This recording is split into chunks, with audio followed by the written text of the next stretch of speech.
साथियों नमस्कार, स्वागत है आप सभी का। यह है टेस्ट नंबर 18 और इसमें हम लोग प्राचीन इतिहास के प्रश्नों पर चर्चा करेंगे। तो चलिए शुरू करते हैं।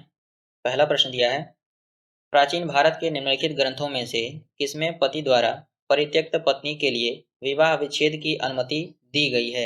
ऑप्शन दिया है कामसूत्र, मानव धर्मशास्त्र, शुक्र नीतिसार या अर्थशास्त्र। इसका सही उत्तर हो जाएगा डी, अर्थशास्त्र। आगे देखेंगे। अर्थशास्त्र में पति द्वारा परित्यक्त पत्नी के लिए विवाह विच्छेद की अनुमति दी गई है। मौर्यकालीन समाज में तलाक की प्रथा थी। पति के बहुत समय तक विदेश में रहने या उसके शरीर में दोष होने पर पत्नी द्वारा उसका त्याग किया जा सकता था। इसी प्रकार पत्नी के व्यभिचारिणी होने या बंध्या होने जैसी दशाओं में पति उसका त्याग कर सकने का अधिकारी था। अगला प्रश्न देखेंगे। निम्नलिखित में से किसमें पुनर्विवाह वर्जित है? ऑप्शन दिया है जातक, मनुस्मृति, याज्ञवल्क्य या अर्थशास्त्र।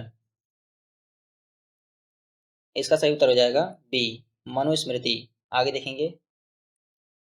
मनुस्मृति के 38वें खंड में स्पष्ट उल्लेख है कि वह व्यक्ति जिसकी पत्नी मर गई हो पुनर्विवाह कर सकता है, लेकिन विधवा को पुनर्विवाह की अनुमति नहीं है। अगला प्रश्न देखेंगे। विदेशियों को भारतीय समाज में मनु द्वारा दिया गया सामाजिक स्तर था। ऑप्शन दिया है क्षत्रियों का, व्रात्य क्षत्रियों का, वैश्यों का या शूद्रों का।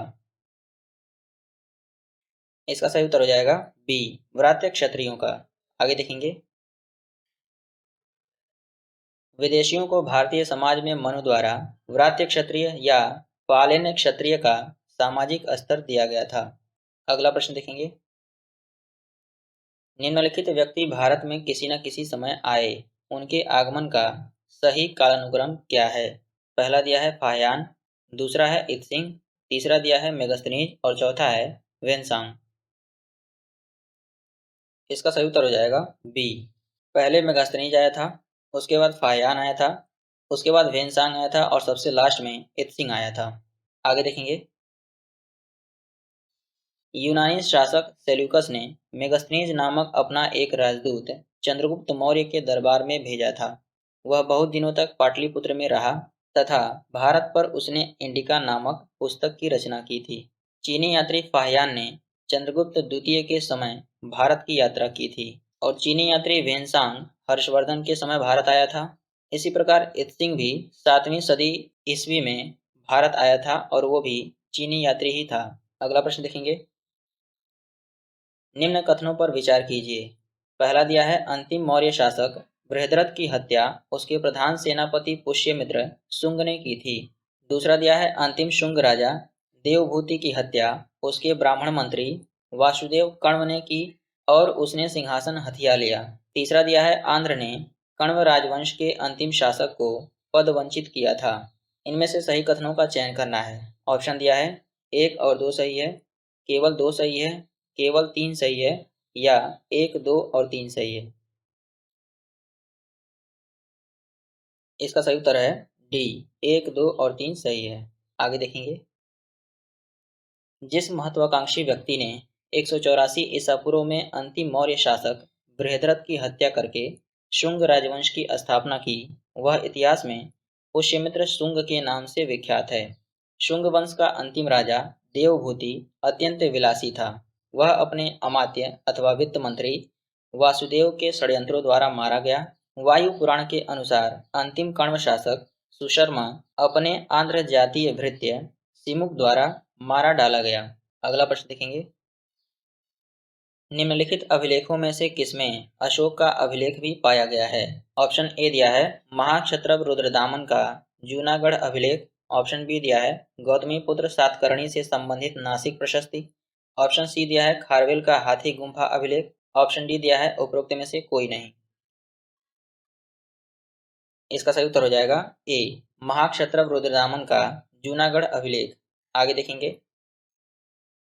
अशोक का अभिलेख महाक्षत्रप रुद्रदामन के जूनागढ़ अभिलेख पर भी पाया गया है।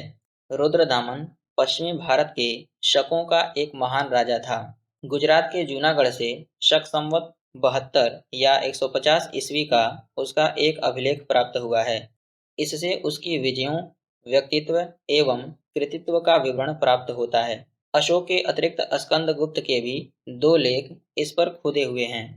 सर्वप्रथम 1832 ईस्वी में जेम्स प्रिंसेप ने इस लेख का पता लगाया। यह विशुद्ध संस्कृत भाषा तथा ब्राह्मी लिपि में लिखित प्राचीनतम लेखों में से एक है। इसकी रचना का मुख्य उद्देश्य सुदर्शन झील के बांध के पुनर्निर्माण का विवरण सुरक्षित रखना है। अगला प्रश्न देखेंगे। बराबर पहाड़ी की गुफाओं के विषय में निम्न में से कौन एक सही नहीं है? ऑप्शन दिया है। बराबर पहाड़ी पर कुल 4 गुफाएं हैं। 3 गुफाओं की दीवार पर अशोक के अभिलेख उत्कीर्ण हैं। यह अभिलेख इन गुफाओं को आजीविकाओं को समर्पित होने का उल्लेख करते हैं, या यह अभिलेख ईसा पूर्व 6ठी शताब्दी के हैं।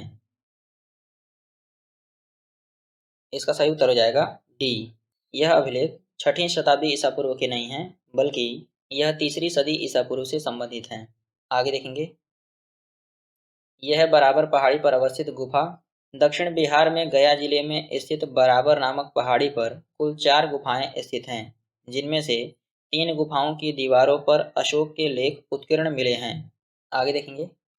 इसमें अशोक द्वारा आजीवक संप्रदाय के साधुओं के निवास के लिए गुफा दान दिए जाने का विवरण सुरक्षित है। चट्टानों को काटकर बनाई गई इन गुफाओं का संबंध मौर्य काल से है।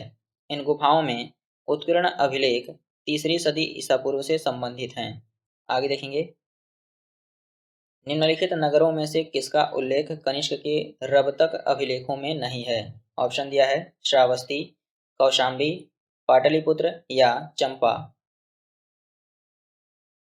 इसका सही उत्तर हो जाएगा ए, श्रावस्ती। आगे देखेंगे। रबतक अभिलेख अफगानिस्तान में शुर्ख कोटल के निकट रबतक नामक स्थान से वर्ष 1993 में प्राप्त किए गए। ये यूनानी लिपि तथा बैक्ट्रियन भाषा में लिखे गए हैं। ये कुषाण वंश के शासक कनिष्क से संबंधित हैं। इस अभिलेख में 4 शहरों के नाम उल्लिखित हैं, जो इस प्रकार हैं। पहला है साकेत, दूसरा है कौशाम्बी, तीसरा है पाटलिपुत्र और चौथा है चंपा। इसमें श्रावस्ती का उल्लेख नहीं किया गया है। आगे देखेंगे। सिमुक निम्न वंशों में से किसका संस्थापक था? ऑप्शन दिया है। चेर, चोल, पांड्य या सातवाहन। इसका सही उत्तर हो जाएगा डी, सातवाहन। आगे देखेंगे। मौर्यों के बाद दक्षिण भारत में सबसे प्रभावशाली राज्य सातवाहनों का था।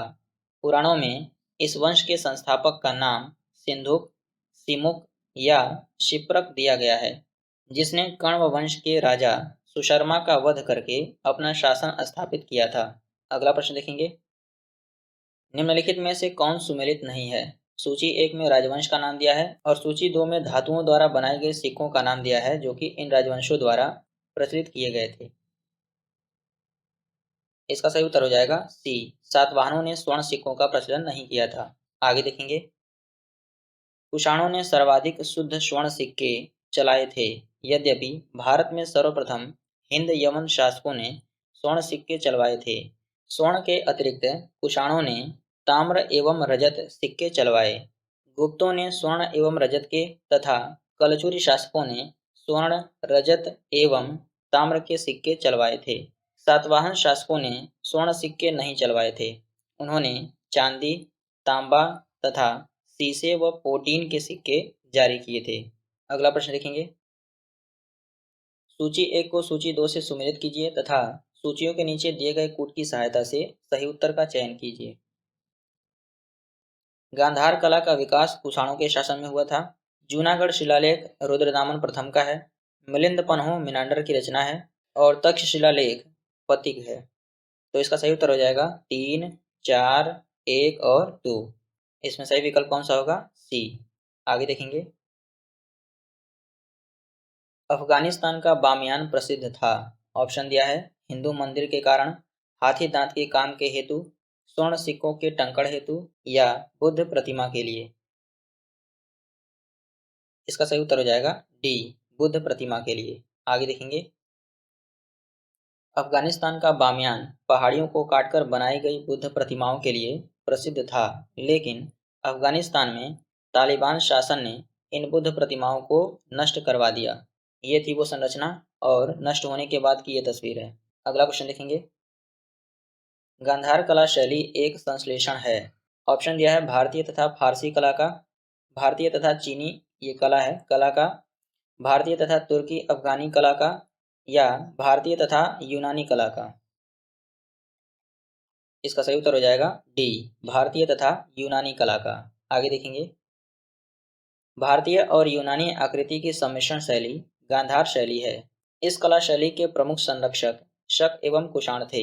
इस कला का विषय मात्र बौद्ध होने के कारण इसे यूनानी बौद्ध, इंडो ग्रीक या ग्रीको रोमन भी कहा जाता है। अगला प्रश्न देखेंगे, निम्नलिखित में से कौन सा युग्म सही सुमेलित नहीं है। एक तरफ अभिलेख का नाम दिया है और दूसरी तरफ शासकों का नाम।